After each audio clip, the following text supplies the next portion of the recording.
va commencer. Bonjour à tous et merci d'être là pour ce webinaire dont le sujet est Power BI. Fabien Lonneur, chef de projet data chez Talent Business Solutions, va nous présenter les fonctionnalités méconnues de Power BI Microsoft Fabric. Et sans plus attendre, je laisse la parole à Fabien. Bonjour à toutes et à tous, et merci Lucille pour l'introduction. En effet, aujourd'hui, on va parler de Power BI, de fonctionnalités un peu plus méconnues finalement et assez peu utilisées alors qu'elles sont porteuses de valeur ajoutée pour l'analyse de vos données. Dans un premier temps, on va parler un petit peu du marché de la BI et de Microsoft au sein de ce marché avec sa solution Power BI. Et dans un second temps, je vais vous faire une démonstration sur à la fois l'organisation du service Power BI, sur du rapport de data visualisation, hein, qui est un sujet qu'on aborde assez rarement, mine de rien, et qui est pourtant vecteur de valeur, de visuels d'intelligence artificielle, voir qu'il existe des visuels qui sont gratuits, faciles d'utilisation, qui vont vous permettre déjà d'avoir un pied dans cette intelligence artificielle.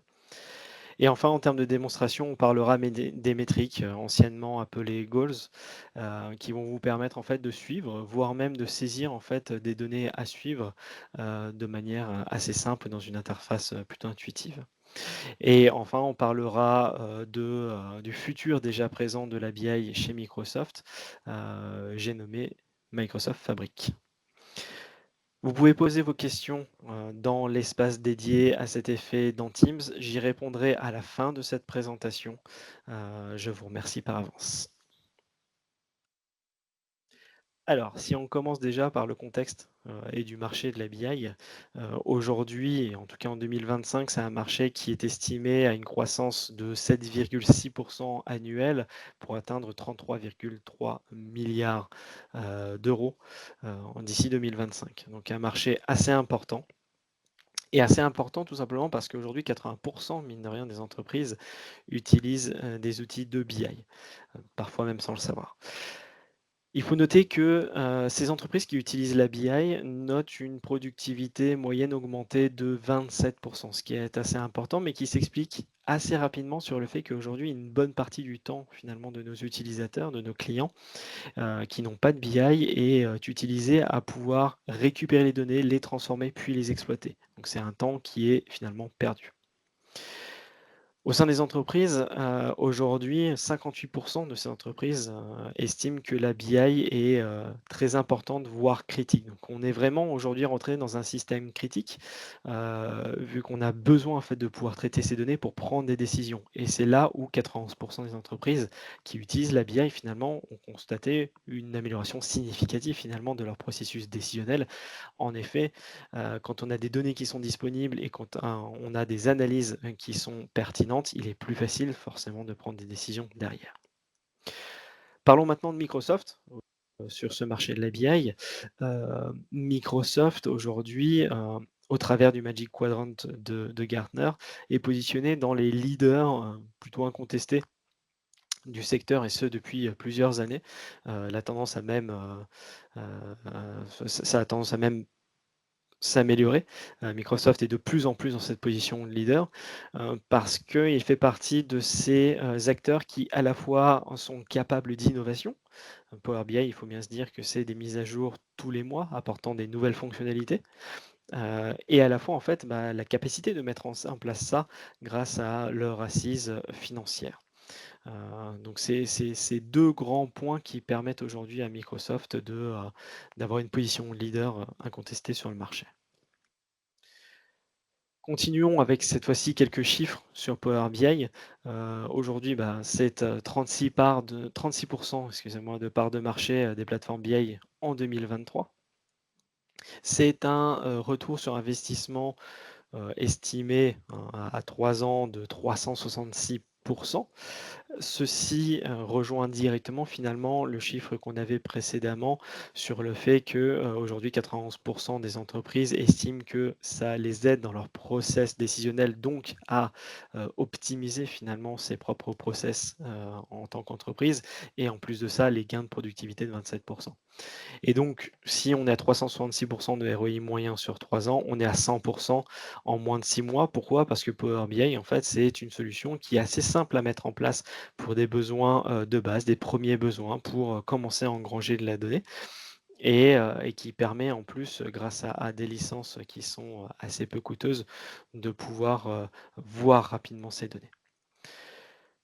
Un chiffre qui donne un petit peu le tournis tout de même, c'est qu'aujourd'hui, on a plus de 40 millions d'utilisateurs actifs sur Power BI pour 300 000 clients, pour plus de 300 000 clients. Et ce qui donne aussi un taux de satisfaction très important de 82. Et une communauté, forcément, quand on a autant d'utilisateurs, hein, c'est une communauté très active, comme je le disais. On a des mises à jour qui sont mensuelles, qui apportent de nouvelles fonctionnalités. Et ça permet en fait de créer aussi des milliers de contributeurs qui partagent des conseils, des modèles et des solutions autour de Power BI. Maintenant qu'on a fini ces quelques slides de présentation de contexte global, je vous propose que l'on passe sur la démonstration de l'outil en tant que tel. Pour commencer cette démonstration de Power BI, on va voir un petit peu l'organisation de base, hein, du site internet. Pour moi, il y a 5 menus dans lesquels il va être intéressant d'aller et le reste va juste porter à confusion, un petit peu comme cet accueil où vous allez voir beaucoup trop d'éléments. Le premier menu, c'est le hub de données. Le hub de données va vous permettre de vous connecter en fait aux données qui sont disponibles dans votre organisation pour faire des analyses dans Power BI. Le deuxième menu, c'est les applications. On y reviendra. Les applications, c'est un ensemble de contenu qui vous est diffusé par des créateurs de contenu. Le troisième menu, ce sont les métriques, auxquelles on reviendra à la fin de cette présentation. Ça, c'est un ensemble d'indicateurs que vous souhaitez suivre. La surveillance, c'est là où vous allez pouvoir monitorer finalement la mise à jour de vos modèles sémantiques et de vos jeux de données. Et enfin, l'objet le plus important, c'est l'espace de travail. L'espace de travail, hein, c'est un ensemble finalement d'espaces collaboratifs dans lesquels vous allez pouvoir travailler de 1 à N, hein, avec vos collègues, de gérer l'accès en gérant bien entendu des droits, de lecteur jusqu'à administrateur, chacun a ses droits, et où on va pouvoir organiser notre information dans des dossiers. On le voit ici, des rapports ou des modèles sémantiques. À partir d'un espace de travail, on va pouvoir créer une application qu'on va diffuser à une ou plusieurs audiences et avec des droits à chaque fois particuliers. Donc ça, c'est l'organisation globale de Power BI. Ce qu'il faut retenir, c'est que les espaces de travail donnent lieu à des applications. Les applications, c'est de la diffusion de contenu à un ensemble de personnes. Donc là, on va commencer en allant visiter notre application de webinar Power BI. Donc quand je clique dessus, moi j'ai accès à un ensemble de données qui m'est mis à disposition. Ici, c'est un rapport de data visualisation et de data storytelling. Donc c'est un ensemble en fait de concepts qui nous permettent de bien représenter la donnée et de raconter une histoire. Ici, on le voit, hein, c'est quelque chose d'épuré, on manipule peu de couleurs différentes. Quand elles sont présentes, ces couleurs, outre la couleur de base de la charte graphique, c'est qu'elles apportent une information qui est importante. Ici, le rouge, j'ai moins de marge, moins de chiffre d'affaires que l'an dernier. Ici, je n'ai pas atteint mes objectifs. En revanche, quand c'est du bleu, c'est que tout va bien. Donc, ça veut dire que quand je vais ouvrir mon rapport, je vais commencer à lire de haut en bas et de gauche à droite, ou plutôt de gauche à droite et de haut en bas, et ça va me permettre de voir directement ce qui ne va pas. Et ensuite, si je veux aller dans l'analyse, je peux y aller. Donc là, je peux voir que j'ai mon visuel qui me permet de voir à chaque fois mon chiffre d'affaires comparé à un objectif. Donc je le vois à chaque fois.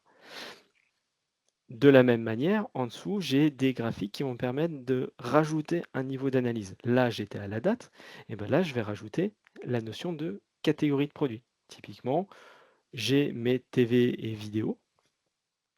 Si je passe ma souris dessus, je vois une infobulle qui me présente les sous-catégories, le top 5 en fait de ce que j'ai vendu, le chiffre global de ma catégorie, les unités, le prix unitaire moyen. Si je clique sur ma catégorie, ça vient filtrer mes autres visuels, ce qui me permet de voir de la même manière ce que j'ai analysé. Hop. À tout moment, je peux faire un clic droit sur une catégorie ici, parce que j'ai prévu une extraction qui me permet d'aller voir ce que j'ai vendu dans ma catégorie à n'importe quel moment. Et vous voyez que grâce au bouton dans Power BI, j'ai vraiment un aspect d'application où je vais naviguer de manière fluide entre mes éléments. Donc j'ai mes catégories, je peux aussi vouloir analyser via un tableau mes sous-catégories. De la même manière, je clique, j'analyse. À droite, j'ai des objectifs avec ce qu'on appelle des bullet charts, hein, où je vois mon objectif qui est une barre orange. Si ma barre principale ici est en orange, c'est que je n'ai pas atteint mon objectif. Si elle est en bleu, c'est que j'ai atteint l'objectif. Très facile à analyser. Pareil pour les cartes. Toujours visuel, on essaye de faire quelque chose qui va du plus petit au plus gros. Et là, on peut voir par exemple que sur Strasbourg, on a un magasin et que ce magasin fait 27 000 € de chiffre d'affaires en gros. Pareil, de la même manière, je peux aller extraire et voir les ventes du magasin. Ça, c'était pour les ventes. On peut analyser les retours de la même manière, où là, on voit que mon montant des retours, les unités, les taux de retour est en baisse globale, c'est bien. En revanche, ça a un impact plus important sur ma marge. Donc, ce qui est revenu est plus cher. De la même manière, je peux aussi cliquer sur des catégories pour voir ce qui se passe au sein de chaque catégorie. Et vous voyez que ici, j'ai aussi une finesse de dire bah, si c'est rouge, c'est que c'est vraiment pas bien, si c'est orange, c'est on est moyen. Pareil du tableau et aussi la capacité de se dire tiens, je vais le faire par type de boutique. Donc mes magasins en physique, on voit un petit peu ce qu'il y a. Donc ça me permet d'analyser ma donnée de manière de plus en plus précise.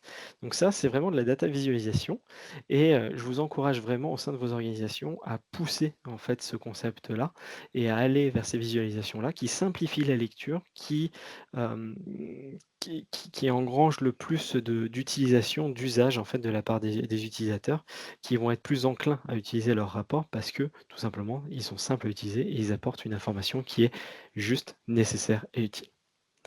Maintenant, je vais vous présenter des visuels d'IA qui peuvent encore améliorer en fait l'analyse.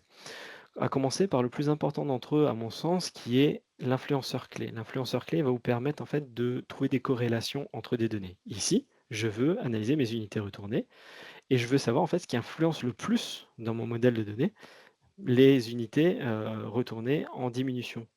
Donc là, je vois que c'est quand je vends dans mon magasin et ou quand ma classe de produits est du haut de gamme. Mais on voit que le bas de gamme n'est pas forcément celui qui est le plus retourné. Celui qui est le plus retourné, c'est le milieu de gamme. Pareil, je peux choisir d'augmenter, auquel cas, on peut voir que c'est en online que je vais avoir le plus de retours. Derrière, il y a aussi une gestion automatique des segments. Par exemple, sur le segment 5, je vais voir que si c'est pas des ordinateurs, que c'est de l'entrée de gamme, que c'est, en Amérique du Nord et que, c'est pas du Contoso en marque, bah, j'ai quand même pas mal de retours, 1,8, mais toujours moins que la moyenne globale. Donc je vais pouvoir analyser des choses comme ça, petit à petit. Donc ça, c'est le premier visuel IA. Le deuxième visuel IA, c'est l'arbre de décomposition. Comme on peut le voir ici, j'ai une marge en fait que j'ai expliquée via la classe. Donc là, typiquement, si je le refais, hop, je peux fermer. J'ai tout un tas de catégories que j'ai mis à disposition. Donc là, si je mets ma classe de produit, on revoit, j'ai tout ce qu'il faut. Ce qui peut être intéressant, c'est que j'ai une approche IA qui me permet de voir ce qui est en baisse ou ce qui est en hausse. Enfin, ce qui participe le plus à la hausse ou à la baisse, ou une valeur haute ou une valeur basse. Donc là, je voulais voir une valeur élevée. On va voir que c'est la classe, et on voit qu'ici, on a une petite icône qui nous dit que c'est de l'IA. Et pareil, sur Deluxe, je continue. Je vais aller voir ce qui est toujours en hausse. Là, je passe de Deluxe, je sais que c'est les accessoires. Dans les accessoires, je veux voir ce qui, en revanche, me rapporte le moins. Je suis à 66%, bon, finalement, c'est les boutiques qui impactent le plus. Et après, je veux remonter. Donc je sais que c'est la classe, la sous-catégorie, la boutique et ensuite le canal de vente. Donc ça, l'arbre de décomposition, c'est vraiment en fait la capacité de venir en fait faire sa propre analyse à soi à un instant T, ce qui est très très intéressant. Ensuite, on va parler des questions-réponses. Les questions-réponses, ça va nous permettre de poser une question à Power BI et que Power BI derrière nous propose un visuel. Ici, montre-moi le top 10 des pays par unité vendue comme carte. Mais je peux très bien lui dire, je le veux dans une table. Dans ce cas-là, il me présente une table. Dans ce cas-là, je peux rajouter aussi by sous-catégorie, par exemple, by unité vendue, instable. Le souci avec les questions-réponses aujourd'hui, c'est que ça n'est disponible qu'en anglais. Mais on voit ici, il me rajoute mes sous-catégories et mes ventes. Donc les questions-réponses, c'est encore quelque chose. En IA, en fait, où lui, il va rechercher en fait dans le modèle global tout ce qui est présent et me proposer le meilleur visuel selon lui. Un quatrième visuel est celui des prévisions. J'ai un ensemble de données en entrée, ici des montants de chiffre d'affaires, un chiffre d'affaires en fait par date, et lui va me proposer une projection. Une projection qui n'est pas mauvaise parce que là on voit un saut en fin d'année, en fin d'octobre. Ce saut-là, on peut le retrouver ici, fin d'octobre. Donc il a découvert une saisonnalité dans mon analyse globale. Mais vous voyez avec la zone grise qu'il a quand même des incertitudes. Ça peut se gérer avec un niveau d'incertitude, mais plus on va, augmenter le niveau d'incertitude et plus la prévision sera pas forcément précise ici. La zone grise va réduire, mais la précision sera moindre. Et enfin, la détection des anomalies. Même principe, on a ici des quantités de vente, des unités vendues et à chaque fois sur une unité vendue, vous voyez là, si je me place sur une crête, on voit que lui, il attendait 3 975 unités vendues. J'en ai vendu 4 051. Je ne suis pas si loin que ça et je suis surtout dans les bornes qu'il a prévues. En revanche, on voit que là, j'ai 2 anomalies parce qu'elles sortent des bornes. Elles sont au-dessus, en fait, de la valeur maximale attendue. Ça, c'est un cas qui peut être très intéressant, en fait, dans le monde de la finance, typiquement des paiements frauduleux ou des choses comme ça. Donc vous voyez, en voyant tout ça, là, on a vu des visuels IA et comment gérer de la data visualisation. Pour terminer cette démonstration, je vous propose de voir les métriques. Les métriques, finalement, c'est un ensemble d'indicateurs qu'on va vouloir suivre. Alors ces indicateurs, on peut le voir ici, peuvent être connectés à mon modèle de données. Ici, je vois l'évolution en fait dans mon modèle de données, dans mon rapport plutôt de mon chiffre d'affaires. Donc ça, c'est super intéressant. On peut le voir aussi sur les unités retournées ici aussi. On voit que j'ai mon évolution et je lui donne un statut à moi. Je peux retourner dans le rapport pour voir le visuel dont est extrait finalement ce visuel de données. Donc ça aussi, c'est quelque chose de très intéressant. Pour conclure, on va être en capacité, grâce aux métriques, de pouvoir créer des flux de données. Ces flux, c'est des flux pour automer, des flux automatisés plutôt, qui vont nous permettre par exemple d'alerter quelqu'un si on passe dans un état non pas à risque, mais en dessous des attentes ou derrière. Là, on le voit par exemple sur du NPS. On a de la recommandation du SAV des produits. Donc c'est vraiment en fait, j'ai fait une enquête de satisfaction chez mes clients et ma satisfaction client qui est ici, le 7,87, est une agrégation en moyenne de ces 3 indicateurs-là. Ce qui me permet de dire, moi, que mon point est à risque et je peux rajouter un nouveau point pour dire, ben voilà, au, allez, on va se dire, on est au 18 septembre, je sais que je suis à risque et j'enregistre et je peux modifier en fait le point, je peux rajouter, de la valeur, je peux, faire des choses. Donc voilà, les métriques vont nous permettre de vraiment utiliser, à la fois des indicateurs qui sont dans des rapports et qu'on utilise déjà et à la fois des métriques qu'on va renseigner à la main. Et ça permet vraiment en fait de suivre ces indicateurs globaux, de pouvoir voir en fait leur évolution aussi, d'avoir une traçabilité là-dessus sans faire appel forcément à une intégration de données.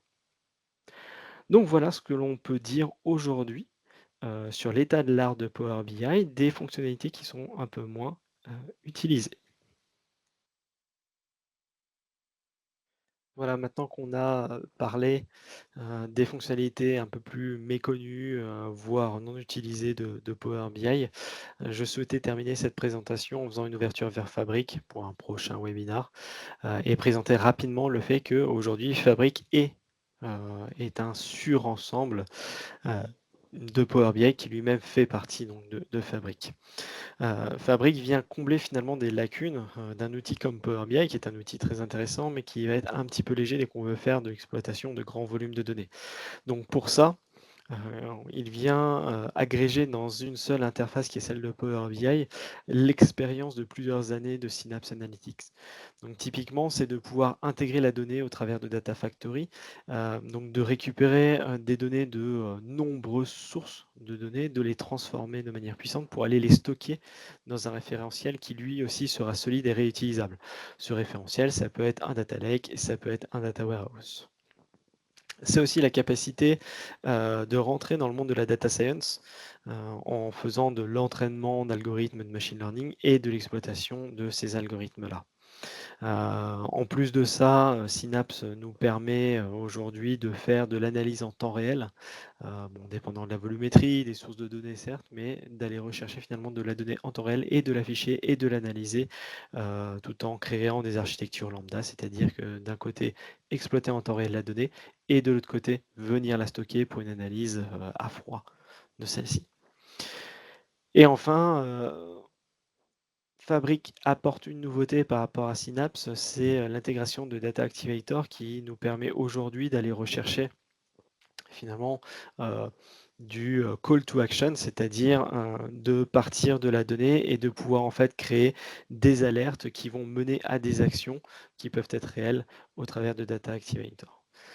Donc finalement, Fabric, au travers de tous ces outils-là, son objectif, c'est de faire en sorte que votre donnée, votre data exploitable finalement, hem, le soit dans un seul, référentiel global, dans une seule solution, qui est Fabric et au travers d'un concept, que Microsoft appelle le OneLake.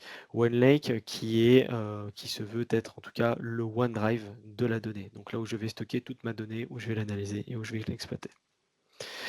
Donc voilà, ça ce sera pour un prochain webinaire. J'espère en tout cas que cette présentation de Power BI vous a plu et nous allons donc maintenant pouvoir répondre à vos questions. Merci. Je vais déjà donc regarder vos questions. Alors, hop, s'il y en a qui ont été créées, hop, je n'en vois pas pour le moment. Est-ce que Que quelqu'un quelqu'un se pose des a une questions question sur ce sur que ce je que viens je de viens de présenter? présenter? Cette question? Tout était clair pour tout le monde? Si c'est le cas, c'est parfait. Bon, eh bien parfait. Eh bien, merci à tous d'avoir suivi ce webinaire sur Power BI Microsoft Fabric. Vous pourrez bientôt le retrouver en replay. N'hésitez pas à nous contacter si vous avez des questions supplémentaires. Notre prochain webinaire de septembre portera sur Azure et celui d'octobre s'intitule Glisser, déposer, détendez-vous, l'art du low-code. Nous vous souhaitons à tous une très bonne journée. Je te coupe très rapidement Maintenant, pour pour répondre répondre à à la la question question Excusez-moi. sur, sur Data Data Factory. Factory, Attends, je je coupe coupe juste ton juste ton micro, micro. Lucie. Parfait, merci. Pour Data Factory, en effet, alors c'est pas exactement du 2SIS, c'est plutôt du Azure Data Factory. Donc c'est quand même un ETL. Maintenant, on fait pas les mêmes choses avec, on peut aller plus loin sur certains points et ça peut être aussi un peu plus complexe en mise en place sur d'autres points. Mais de manière générale, oui, on se rapproche de ce qu'on peut avoir sur 2SIS, en local, clairement. Ah, ah bah, du coup, une question arrive. Alors les composants d'intelligence artificielle dans un rapport en réalité, alors soit vous avez les visuels, hein, d'intelligence artificielle, après vous êtes en capacité aussi, d'intégrer des visuels qui soient, réalisés en Python ou en R, des choses comme ça. En revanche, tout ce que vous allez utiliser dans vos expériences, c'est comme ça que ça s'appelle, hein, de machine learning au sein de Fabric, en réalité, c'est le résultat qu'on va venir exploiter derrière, réellement. Donc c'est ça qu'on va peut-être afficher dans du reporting. Donc vous allez avoir les inputs que vous pourrez avoir aussi dans votre reporting et finalement la prévision ou la prévision ou autre, hein, ou la corrélation, le panier de la ménagère, les choses comme ça, que vous allez retrouver finalement aussi dans votre reporting. Mais c'est pas directement, en tout cas, les composants d'intelligence artificielle pure qui, eux, vont être mis à disposition des utilisateurs. De rien. Une autre question?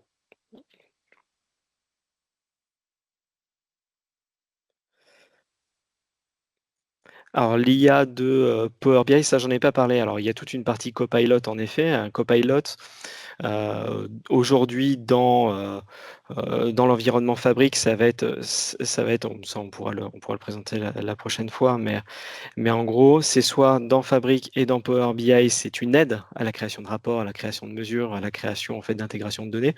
En revanche, l'IA de Power BI, dans ses visuels, ce n'est pas Copilot, non. Ça, pour le coup, nous, on n'a pas forcément accès ni au moteur qui est derrière, ni aux algorithmes qui sont déployés pour utiliser ces visuels.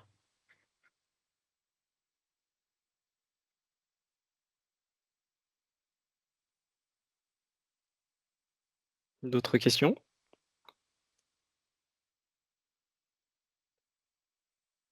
Je vois qu'il y a une nouvelle publication. Alors le coût d'entrée pour Fabric, ça on pourra aussi le représenter, mais on a des coûts d'entrée aujourd'hui. Alors je vais pas dire n'importe quoi, hein, mais on est aux alentours, je crois, sur des engagements d'un an à 170 € par mois, quelque chose comme ça. Ce qu'il faut savoir, c'est que ça, Fabric vient avec aussi, une capacité, c'est une réelle capacité, c'est équivalent à une capacité Power BI Premium au final, on va chercher, des niveaux de capacité. Donc ça commence avec une capacité F2, qui est très peu chère et avec des limites qu'on retrouve parfois, alors pour ceux qui en ont fait, hein, sur du Power BI Embedded, c'est-à-dire que on va avoir une puissance qui est disponible et une capacité globale qui est disponible. Si on la dépasse, tout simplement, en fait, on a, tous nos processus et toutes nos ressources qui sont bloquées pendant un certain temps. Histoire que sur toute la journée, on ne dépasse pas la capacité globale. Donc Fabric, la plupart du temps, la stratégie, c'est de commencer relativement petit. On essaye de sizer de manière générale, ce qu'on cherche à avoir et on part plutôt petit, mais tout en étant prêt à devoir augmenter cette capacité pour pouvoir répondre justement aux besoins en reporting, en intégration, en exploitation, tout ce qu'il y a derrière.